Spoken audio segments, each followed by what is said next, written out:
Hello everyone, welcome on this YouTube channel. So let's start with our today's lesson.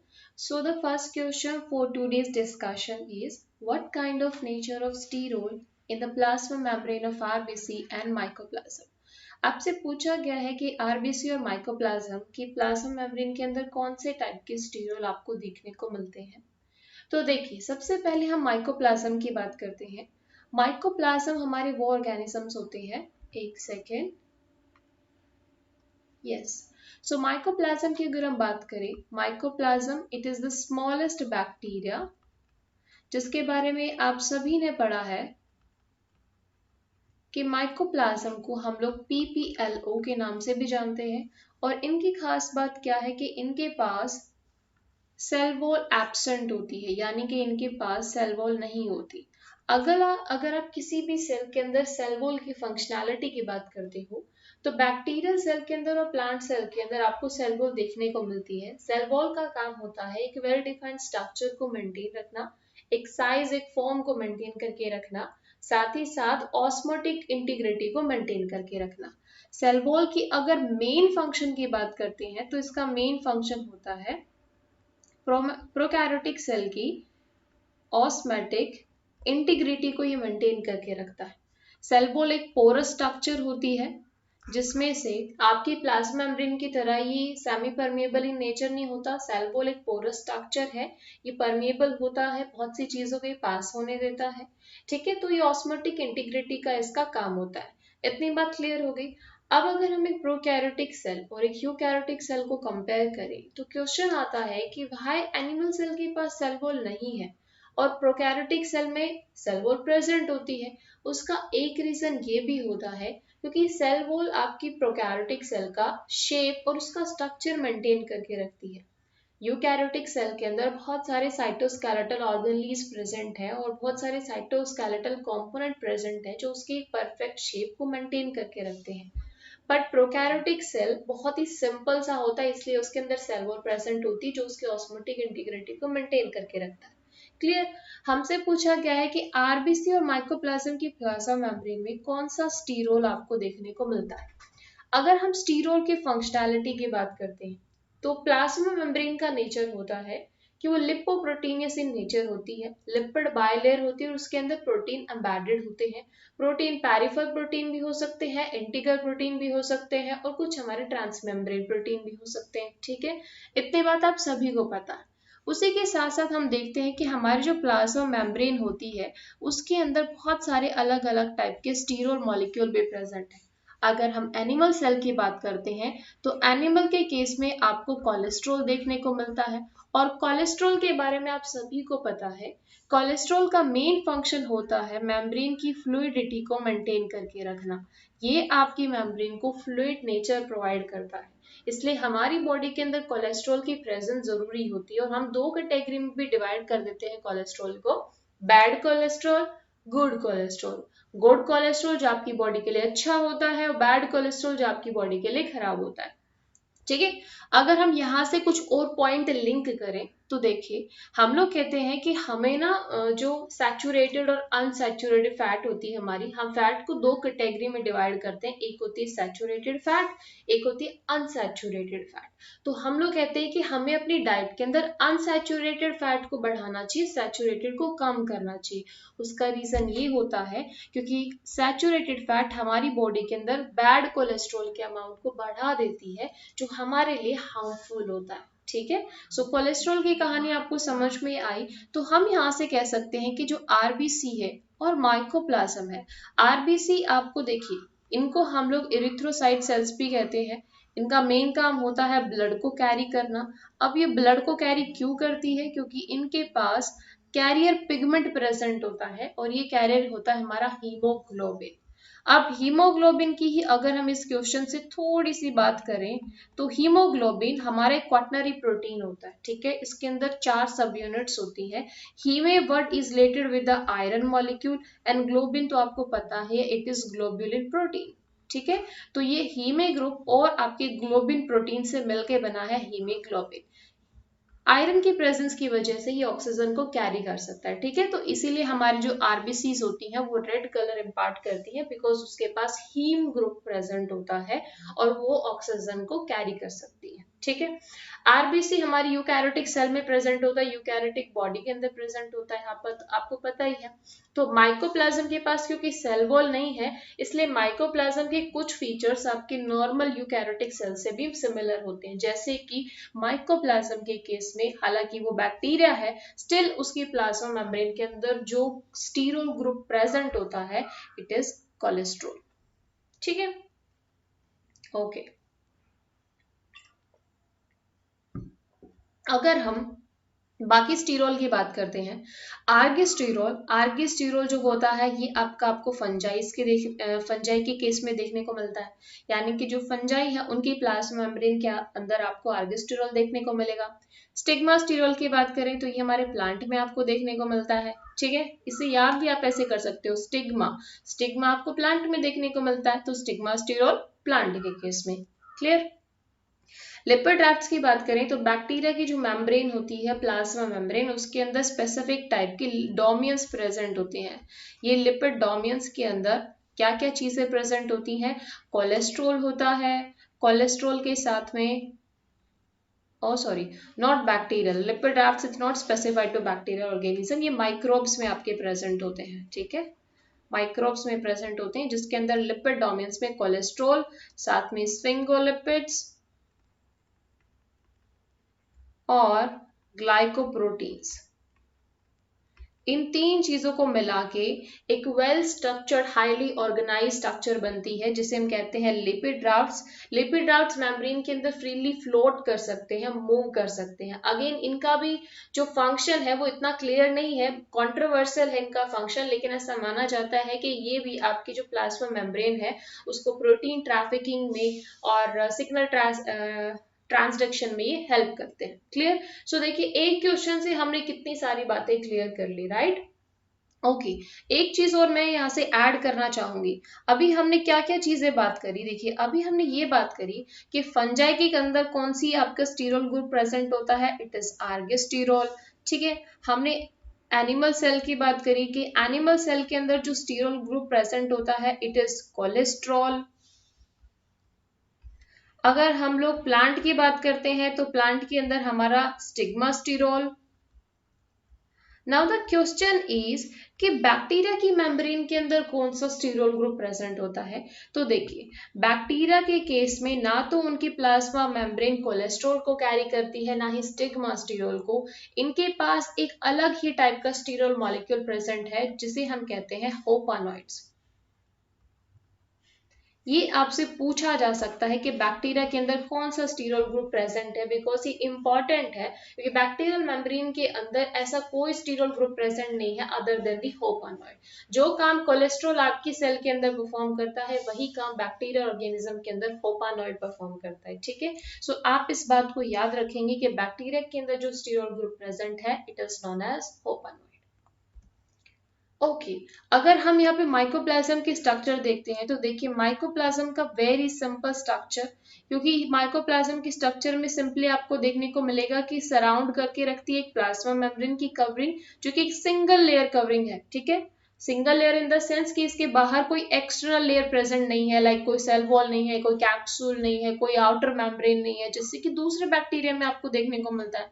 Mycoplasma में simply एक लिपोप्रोटीनियस membrane present होती है, उसके साथ साथ इसके इनर एनवायरनमेंट में बहुत सारे सॉल्युबल प्रोटीन्स होते हैं, राइबोसोमल मशीनरी होती है जो प्रोटीन्स को सिंथेसाइज करती है। जेनेटिक मटेरियल न्यूक्लियस की एब्सेंसी की वजह से फ्रीली ऐसे साइटोप्लाज्म जिसके साइटोसोल के अंदर फ्लोट करता है, ठीक है, in the form of nucleoid, और साथ ही साथ यहाँ पे सॉल्युबल आरएनए होता है। It is a very simple structure, ठीक है। सो माइकोप्लाज्म की बहुत ही बेसिक सा सिंपल सा स्ट्रक्चर होता है, कोई भी मेम्ब्रेन बाउंड ऑर्गेनेल इसके पास नहीं होते, कोई भी एक्सटर्नल एक्स्ट्रा कवरिंग इसके पास नहीं होती, ठीक है। अगर हम कोलेस्ट्रॉल की इंपॉर्टेंस की बात करें, मैंने लास्ट स्लाइड में आपको कहा था कि आपकी बॉडी के अंदर गुड कोलेस्ट्रॉल भी होता है, बैड कोलेस्ट्रॉल भी होता है ना। गुड कोलेस्ट्रॉल से हमारा मतलब क्या है? हमारी बॉडी के अंदर नेचुरली जो प्लाज्मा मेम्ब्रेन होती है उनके अंदर कोलेस्ट्रॉल प्रेजेंट होता है, और हम सभी को पता है कोलेस्ट्रॉल का काम है मेम्ब्रेन को फ्लूइडिटी प्रोवाइड करना। बिकॉज कोलेस्ट्रॉल आपकी सेल के लिए बहुत सारा इंपॉर्टेंट है, इसलिए कोलेस्ट्रॉल का लेवल भी मेंटेन करके रखना इंपॉर्टेंट है। इंपॉर्टेंट क्यों है हमारी बॉडी के लिए? तो देखिए, अगर आपके बॉडी के अंदर आपके बायोलॉजिकल मेम्ब्रेन में कोलेस्ट्रॉल प्रेजेंट नहीं होता है तो आपकी जो बायोलॉजिकल मेम्ब्रेन है, आपकी जो बॉडी है, वो अपने स्ट्रक्चर को मेंटेन नहीं करके रख पाएगी, आपकी पूरी बॉडी मेल्ट हो जाएगी। आपने इमेजिन किया है कि अगर आप बारिश में जाते हो और आप एकदम से मेल्ट हो जाओ, है ना, तो कोलेस्ट्रॉल बहुत इंपॉर्टेंट रोल प्ले करता है, क्योंकि आपकी बॉडी को भी एक well defined shape, form, structure, उसकी इंटीग्रिटी मेंटेन रखने में कोलेस्ट्रॉल रोल प्ले करता है। अगर हम ब्रेन की बात करते हैं तो हमारा जो ब्रेन का मेन कंपोनेंट होता है, या तो हमारे ब्रेन के अंदर फैट आपको देखने को मिलती है और कोलेस्ट्रॉल देखने को मिलता है, ठीक है। और हमारी बॉडी का मैक्सिमम जो कोलेस्ट्रॉल है वो कौन बनाता है? लिवर बनाता है। अप्रोक्सीमेट 70%, 70 to 75% कोलेस्ट्रॉल की फॉर्मेशन कौन करता है? हमारा लिवर करता है, ठीक है। सो इतनी बात क्लियर होगी। इससे अगर हम लिवर की ओर बात करते हैं तो लिवर के बारे में आप सभी ने पता है कि लिवर जो है ये स्टोर हाउस की तरह काम करता है। लिवर जो है ना आपकी बॉडी के अंदर एक मल्टीपर्पज ऑर्गन है। ऑर्गन कहे, ग्लैंड कहे, it is the largest organ, it is the largest gland as well, right. ये स्टोर हाउस की तरह काम करता है। किसका स्टोर हाउस? ये ग्लूकोज को स्टोर करके रखता है। देखिए, आपकी बॉडी, आप खाना खाते हो, हमारी बॉडी में डाइजेशन होके उसका ग्लूकोज बन जाता है। वो ग्लूकोज आपके ब्लड के अंदर डिसॉल्व होता है। ब्लड के अंदर डिसॉल्व होने के बाद वो आपके ब्लड की हेल्प से पूरी बॉडी के अंदर वो ट्रेवल करता है, सर्कुलेट होता है। जिन जिन सेल को भी ऑक्सीजन की रिक्वायरमेंट होती है वो ऑक्सीजन को कंज्यूम कर लेती है, ग्लूकोज को कंज्यूम कर लेती है थ्रू द ब्लड, ठीक है। तो हम कह सकते हैं ब्लड हमारा पोस्टमैन है जो पूरी बॉडी के अंदर ट्रैवल करेगा और सभी सेल को जिनको जो चीज चाहिए होती है, किसी को आयरन चाहिए, किसी को ग्लूकोज चाहिए, किसी को ऑक्सीजन चाहिए, वो सारी चीजें सप्लाई करेगा और उनसे वेस्ट मटेरियल को ले लेता है। तो ब्लड के अंदर जब ग्लूकोज का अमाउंट इंक्रीज हो जाता है तो ब्लड क्या करता है? वो सारा ग्लूकोज पहुंचा देता है लिवर के पास। लिवर उस चीज को स्टोर करके रख लेता है, इसलिए हम कहते हैं ग्लूकोज का आपकी बॉडी के अंदर जो स्टोर हाउस होता है वो होता है लिवर। जब आपको स्टारवेशन होता है, फास्टिंग करते हो, तो उस टाइम पे जो भी एक्स्ट्रा ग्लूकोज आपको सप्लाई करता है वो लिवर सप्लाई करता है। आप इस चीज को ऐसे भी याद कर सकते हो कि हमारे घर में जब कई बार सीजन चलता है आम का, हम लोग आम खाते हैं, लेकिन हमें ऑफ सीजन में भी आम चाहिए होता है तो हम उसे दूसरे फॉर्म में कन्वर्ट कर लेते हैं, हम उसे पिकल्स की फॉर्म कर लेते हैं, हम उसके आम पापड़ बना लेते हैं, है ना, अलग अलग फॉर्म में हम उसे कन्वर्ट कर लेते हैं। तो आप ऐसे याद रख सकते हो कि लिवर हमारी बॉडी के अंदर वो स्टोर हाउस है जो हमारे ग्लूकोज को अलग फॉर्म के अंदर स्टोर करके रख लेता है कि भी फ्यूचर में अगर मेरी बॉडी ने फास्टिंग किया तो मैं उसको सप्लाई कर सकूं एक्स्ट्रा ग्लूकोज, ठीक है। Next question is example of a type of glucose transporter which mediate glucose transport in skeletal muscle and adipose tissue stored in intracellular vesicle। ठीक है, आपसे पूछा गया है ग्लूकोज ट्रांसपोर्टर के बारे में। क्लियर? अभी मैंने आपको ग्लूकोज की कहानी बताई कि हमारी बॉडी के अंदर हम जितना भी खाना खाते हैं, हम चाहे कोई भी चीज कंज्यूम कर रहे हो, वो सारा का सारा डाइजेस्टिव सिस्टम की हेल्प से उसका डाइजेशन होगा। डाइजेशन का मतलब सिंपली ये होता है कि जो आपके लार्ज मॉलिक्यूल्स है उनको छोटे छोटे मॉलिक्यूल्स में कन्वर्ट करना, बिकॉज हमारी बॉडी बड़े मॉलिक्यूल्स को एब्जॉर्ब नहीं कर सकती, है ना। क्यों? हमें एनर्जी क्यों चाहिए होती है? ग्लूकोज की फॉर्म में हमें एनर्जी चाहिए होती है। ग्लूकोज हमारी बॉडी के लिए फ्यूल की तरह काम करता है। क्यों? क्योंकि हमारी सेल को अपने अलग अलग फंक्शन परफॉर्म करने के लिए प्रोटीन बनाने हैं, और अगर उसे प्रोटीन बनाने हैं तो भैया उसे एनर्जी तो चाहिए होगी, इसलिए वो एनर्जी हमें मिलती है डाइजेस्टिव सिस्टम की हेल्प से।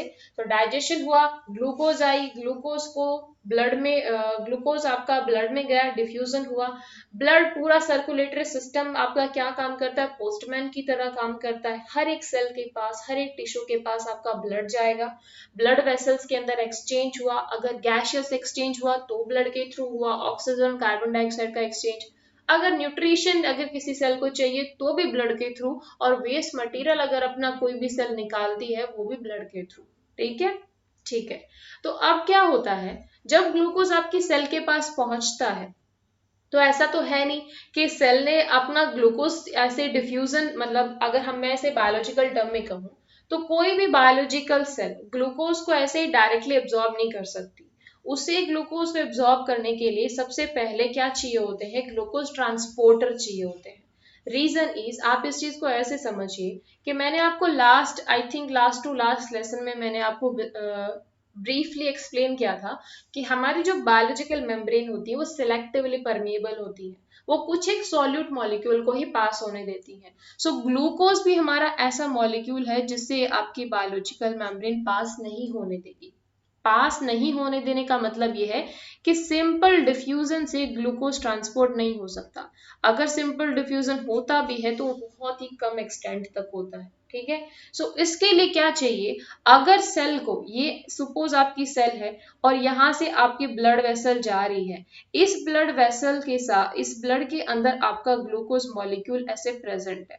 अगर सेल को glucose molecule in blood vessel से चाहिए तो सबसे पहले सेल को अपने सरफेस पर ऐसे ट्रांसपोर्टर बनाने होंगे जो ग्लूकोज को सेल के अंदर डालें। ठीक है, इन ट्रांसपोर्टर को हम लोग कहते हैं ग्लूट।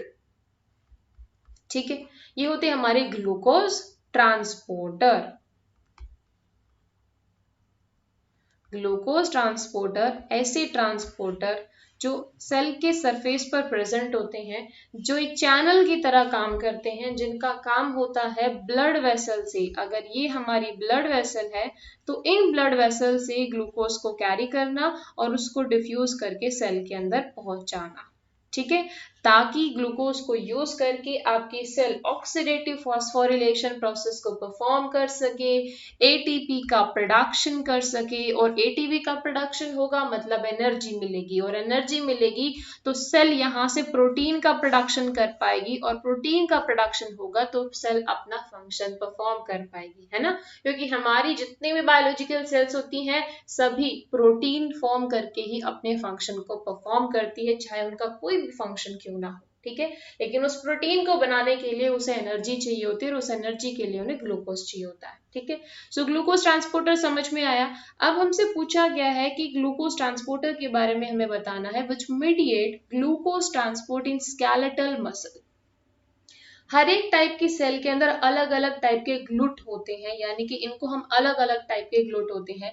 किसी सेल के अंदर हम लोग इन्हें ग्लूट 1 कह देते हैं, कुछ सेल्स में हम लोग ग्लूट 2 कह देते हैं, हमने बस सिंपली इनको एक नंबर दे दिया। ठीक है, ये डिफरेंट थिंग नहीं है, इन सभी का काम यही है ग्लूकोज का ट्रांसपोर्ट करना, लेकिन टिश्यू स्पेसिफिक होने की वजह से हमने इनको ऐसे नंबरिंग दे दी, ग्लूट 1, ग्लूट 2, ग्लूट 3। ठीक है, सो हमसे पूछा गया है कि स्केलेटल मसल के अंदर और एडिपोज टिश्यू के अंदर कौन सा आपका ग्लूट या ग्लूकोज ट्रांसपोर्टर है जो प्रेजेंट होगा। ठीक है, सो मैंने आपको यहाँ पे एक लिस्ट प्रोवाइड की है so that you can easily memorise the different different type of GLUT transporter. कि अगर हम ग्लूट 1 की बात करते हैं, ग्लूट 1 की बात करते हैं तो ब्लड के अंदर या ब्लड ब्रेन बैरियर और हार्ट में बहुत कम ग्लूट 1 प्रेजेंट होता है। हार्ट में सबसे ज्यादा जो ग्लूकोज ट्रांसपोर्ट प्रेजेंट होते हैं वो होता है हमारा ग्लूट 4। ठीक है, ओके, अगर आपको याद रखना है तो आप ऐसे याद रखिए, देखिए हमारी बॉडी के अंदर सबसे पहले डाइजेशन के बाद ग्लूकोज एंटर कहाँ करता है, ब्लड में एंटर करता है, इसलिए जो ग्लूकोज ट्रांसपोर्टर 1 है वो भी ब्लड में आएगा, है ना। तो इस चीज को याद कर सकते हो, ग्लूट 1 मतलब ब्लड में, ब्लड ब्रेन बैरियर और हार्ट में। और ये इंसुलिन डिपेंडेंट होते हैं, इंसुलिन डिपेंडेंट का मतलब, सॉरी, इंडिपेंडेंट होते हैं। इंसुलिन डिपेंडेंट और इंडिपेंडेंट का मतलब क्या है, देखिए हमें पता है हमारी जो पैनक्रियाज है, पैनक्रियाज एंडोक्राइन और एक्सोक्राइन दोनों फंक्शन परफॉर्म करती है। जब वो एंडोक्राइन फंक्शन परफॉर्म करती है तो उसके अंदर प्रेजेंट अलग अलग टाइप की सेल्स, जैसे कि alpha cells, beta cells, F cells, gamma cells, यानी कि बहुत सारी अलग अलग टाइप की सेल्स उसके अंदर प्रेजेंट होती हैं, और ये सेल अलग अलग टाइप का सिक्रेशन करती है। हमें सिर्फ इन्हीं 2 सेल से मतलब है। ठीक है, उसके अलावा इसमें डी सेल्स भी होती है जिन्हें हम डेल्टा सेल्स कहते हैं। अल्फा सेल्स का काम होता है ग्लूकागोन को सिक्रीट करना, और बीटा सेल्स का काम होता है इंसुलिन को सिक्रीट करना। राइट, ग्लूकोज जो है अपने आप, ग्लूकोज ट्रांसपोर्टर तो ऑफ कोर्स उसे चाहिए ही चाहिए। जब सेल को ग्लूकोज को एब्जॉर्ब करना होता है, या हम कहें कि जब सेल को ग्लूकोज चाहिए होता है, तो उसे ग्लूकोज ट्रांसपोर्टर की जरूरत तो पड़ती है। लेकिन ये इंसुलिन क्या करता है? हम लोग कहते हैं ना कि इंसुलिन हमारा ऐसा हार्मोन है जो ब्लड के अंदर ग्लूकोज के लेवल को मेंटेन करके रखता है। लेकिन कैसे? इंसुलिन क्या करता है? सेल के अंदर इन ग्लूट की फॉर्मेशन को इनिशिएट करता है इंसुलिन। ठीक है, सेल के अंदर कितने ग्लूकोज ट्रांसपोर्टर बनाने हैं उस चीज को इंश्योर करेगा इंसुलिन। सपोज कीजिए आपके ब्लड के अंदर बहुत सारा ग्लूकोज हो गया है, लेकिन सेल उसको एब्जॉर्ब नहीं कर सकती। क्यों नहीं कर सकती? जब तक ग्लूकोज ट्रांसपोर्टर वहां नहीं बनेंगे, सेल उसको एब्जॉर्ब नहीं कर सकती। लेकिन किस सेल के अंदर कितने ग्लूकोज ट्रांसपोर्टर बनाने हैं वो डिसाइड करेगा इंसुलिन हार्मोन। ठीक है, इसलिए इंसुलिन इंपॉर्टेंट है। यहाँ पे दिया गया है कि जो GLUT1 है वो हमारे ब्लड में प्रेजेंट होता है, ब्लड ब्रेन बैरियर में, सॉरी BBB, यानी कि ब्लड ब्रेन बैरियर आपके ब्रेन में प्रेजेंट होता है। अगर हम ब्लड ब्रेन बैरियर की बात करें तो ब्लड ब्रेन बैरियर एक बैरियर की तरह काम करता है, क्योंकि ब्रेन हमारा बहुत ही सेंसिटिव ऑर्गन है। इसलिए आपका जो ब्रेन है उसके पास कोई टॉक्सिक मटेरियल ना चला जाए, इसलिए वहां पे ब्लड वेसल का एक नेटवर्क प्रेजेंट होता है जिसे हम कहते हैं ब्लड ब्रेन बैरियर। ठीक है, सो ब्लड में, BBB में, हार्ट में आपका इंसुलिन इंडिपेंडेंट क्यों? क्योंकि GLUT1 इंसुलिन पे डिपेंड नहीं करता। ब्लड के अंदर डिफ्यूजन होगा ग्लूकोज का और वो इंडिपेंडेंट मैनर में होगा। सो GLUT1 जो है वो इंसुलिन इंडिपेंडेंटली काम करता है। ठीक है, GLUT2 की बात करें, लिवर में, पैनक्रियास में, स्मॉल इंटेस्टाइन में, यहाँ पे आपका GLUT2 प्रेजेंट होता है और ये इंसुलिन इंडिपेंडेंट ही होता है। ठीक है, GLUT3 की बात करें तो ये हमारे ब्रेन में, न्यूरॉन्स में और स्पर्म में प्रेजेंट होता है, ये भी इंसुलिन इंडिपेंडेंट मैनर में काम करता है। और GLUT4 की बात करते हैं तो ये हमारे स्केलेटल मसल में, एडिपोज टिश्यू में और हमारे हार्ट में प्रेजेंट होता है और ये इंसुलिन डिपेंडेंट मैनर में काम करता है। ठीक है, GLUT5 भी ये हमारा इंटेस्टाइन से ही स्पेसिफाइड होता है, यानी कि GLUT5 भी आपको इंटेस्टाइन की एंटीरोसाइट सेल्स में देखने को मिलता है। ठीक है, सो ये हमारे अलग अलग टाइप के ग्लूट है जिनसे आपसे क्वेश्चन पूछे जा सकते हैं, बट ज्यादा क्वेश्चन क्योंकि आपके GLUT4 से ही पूछे जाते हैं, सो आपको GLUT4 को तो एटलीस्ट याद रखना ही रखना है। Clear? Moving to the next question, lysosomes known as suicidal bag, which property of it responsible for that? All you know that कि जितनी भी बायोलॉजिकल सेल्स होती हैं सभी के अंदर एक ऑर्गन प्रेजेंट होता है, ऑर्गन नहीं कह सकते, ऑर्गन ली प्रेजेंट होता है। इस ऑर्गन ली का नाम है लाइसोजाइम। इस लाइसोजाइम की खास बात ये होती है कि इसके अंदर बहुत सारे हाइड्रोलाइटिक एंजाइम्स प्रेजेंट होते हैं। ठीक है, ये हाइड्रोलाइटिक एंजाइम्स क्या करते हैं? जब भी कभी भी कहीं भी आपको हाइड्रोलाइटिक एंजाइम की बात आ जाए, most of the hydrolytic enzyme आपके लो पीएच पर अपनी फंक्शनैलिटी शो करते हैं। लो पीएच का मतलब एसिडिक एनवायरनमेंट, और अगर एसिडिक एनवायरनमेंट है तो ऑब्वियस सी बात है उस ऑर्गनली को भी वो अफेक्ट करेगा। But the best thing is कि लाइसोसोम के अंदर हाइड्रोलाइटिक एंजाइम जरूर प्रेजेंट है, लेकिन स्टिल इसकी जो वॉल होती है उसके ऊपर इन हाइड्रोलाइटिक एंजाइम का कोई भी एक्शन नहीं होता। क्यों नहीं होता? बिकॉज लाइसोजाइम के अंदर एक और कोटिंग प्रेजेंट होती है जिसे हम कहते हैं ग्लाइकोसाइलेटेड कोट। ये ग्लाइकोसाइलेटेड कोट क्या होता है? ग्लाइकोसाइलेटेड मैंने आपको लास्ट लेसन में भी बताया था, जहां ग्लाइवर्ट आ जाए ना, समझ जाना वहां पे कार्बोहाइड्रेट मॉइटीज ऐड है। सो ग्लाइकोसाइलेटेड कॉड का मतलब क्या होता है? ये एक सेकेंड,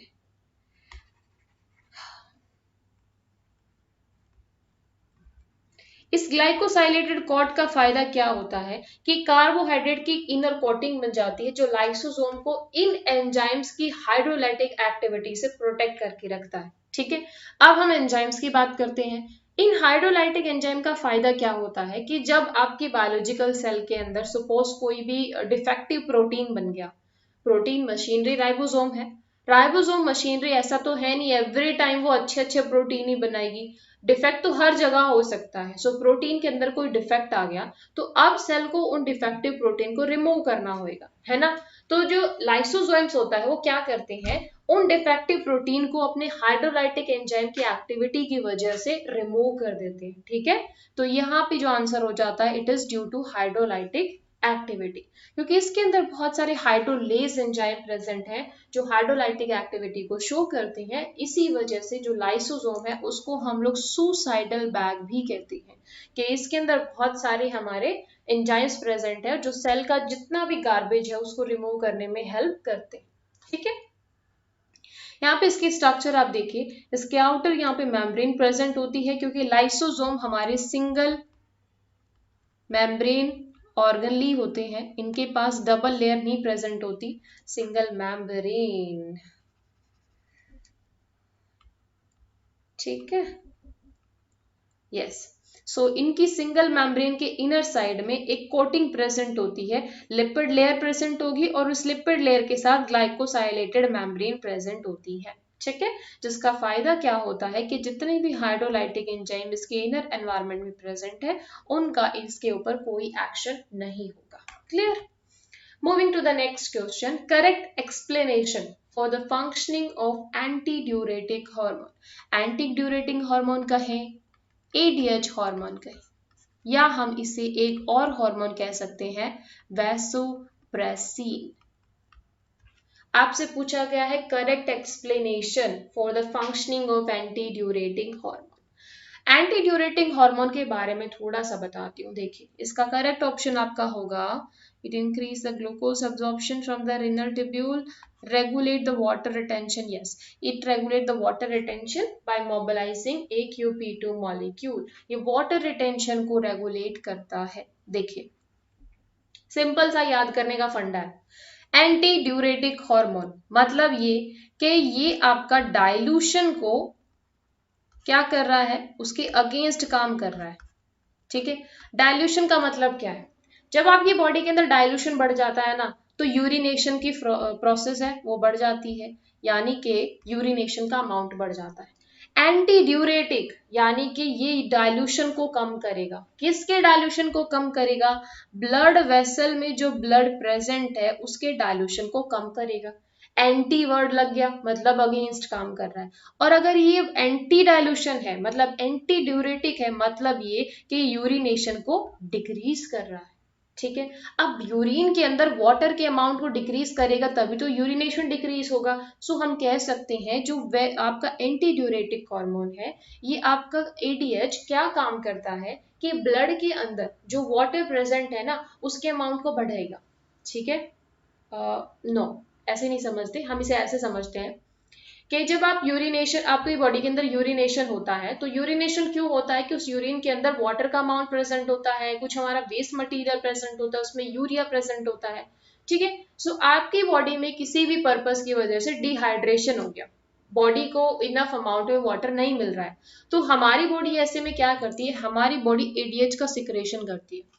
ADH क्या करेगा, एंटी ड्यूरेटिक हार्मोन, ये हमारी बॉडी में किडनी के पास जाएगा और किडनी को जाके स्टिमुलेट करेगा कि भाई यूरिनेशन नहीं करना, क्योंकि वाटर को तो एब्जॉर्ब करना है बॉडी के अंदर, तो डिहाइड्रेशन की कंडीशन आ गई है। सो ये आपकी बॉडी के लिए बहुत इंपॉर्टेंट हार्मोन होता है, ये आपकी बॉडी को डिहाइड्रेशन से बचाता है। अब ये पूरी प्रोसेस काम कैसे करती है ये समझिए, देखिए हमारी बॉडी के अंदर ऑस्मो रिसेप्टर्स लगे होते हैं, ये ऑस्मो रिसेप्टर डिटेक्ट करते हैं इंक्रीज ऑस्मोटिक प्रेशर को, ठीक है। इन ऑस्मो रिसेप्टर ने, ऑस्मो रिसेप्टर का काम क्या है, ऑस्मोटिक प्रेशर को डिटेक्ट करना। सो जैसे इन ऑस्मोटिक रिसेप्टर्स ने डिटेक्ट किया कि बॉडी के अंदर ऑस्मोटिक प्रेशर बढ़ गया है, स्टिमुलेशन जाएगा किसके पास, हाइपोथैलेमस के पास। हाइपोथैलेमस के पास जैसे सिग्नल जाता है, हाइपोथैलेमस स्टिमुलेटिंग हार्मोन को सीक्रेट करेगा पिट्यूटरी के पास। पिट्यूटरी जिसे हम लोग मास्टर ग्लैंड भी कहते हैं, ये यहाँ से सीक्रेट करेगी ADH को, एंटी ड्यूरेटिक हार्मोन को, और किस में सीक्रेट करेगी, ब्लड वेसल्स में। ब्लड वेसल्स में जैसे इसको सीक्रेट किया, ये एंटी ड्यूरेटिक हार्मोन घूमता घूमता हुआ गया किडनी के पास, किडनी के पास जाने के बाद इसने यूरिनेशन की प्रोसेस को स्लो डाउन कर दिया, वाटर एब्जॉर्प्शन को, वाटर रिटेंशन को इंक्रीज कर दिया। क्यों? क्योंकि बॉडी के अंदर वाटर की कमी आ गई है, वाटर का एब्जॉर्प्शन बढ़ाना है और बॉडी के अंदर वाटर एब्जॉर्प्शन बढ़ाना है तो ये वैसो कंस्ट्रिक्शन करेगा। वैसो कंस्ट्रिक्शन किया यानी कि ब्लड वेसल को कंस्ट्रिक्ट कर दिया, ब्लड वेसल नैरो हो गई, नैरो हो जाएंगी तो क्या होगा, ऑस्मोटिक प्रेशर यहाँ पे रेगुलेट हो जाएगा, है ना। फिर उसके बाद एडीएच, एक बार आपका एडीएच ब्लड वेसल के थ्रू फ्लोट करते हुए गया किडनी के पास, और किडनी के पास इसने क्या कर दिया, इंक्रीज कर दिया रीअब्जॉर्प्शन ऑफ वाटर को, जिससे कि क्या रिजल्ट निकला, ब्लड वॉल्यूम बढ़ गई, ब्लड प्रेशर बढ़ गया और वापस से आपकी बॉडी के अंदर नॉर्मल कंडीशन आ गई। क्योंकि हमारी बॉडी के अंदर जितने भी ऑर्गन काम कर रहे होते हैं सभी का मेन फंक्शन होता है बॉडी के अंदर होम्योस्टैसिस को मेंटेन करके रखना। अब वो होम्योस्टैसिस चाहे कैसे भी उन्हें मेंटेन करना पड़े, इसलिए बॉडी के अंदर बहुत सारे हॉर्मोन्स हैं जो रिलीज होते हैं जो इनको मेंटेन करके रखते हैं। ठीक है, clear? So I hope guys आज का लेसन आपको समझ में आया होगा। If you like this video, please hit the like button, share my video and subscribe my channel.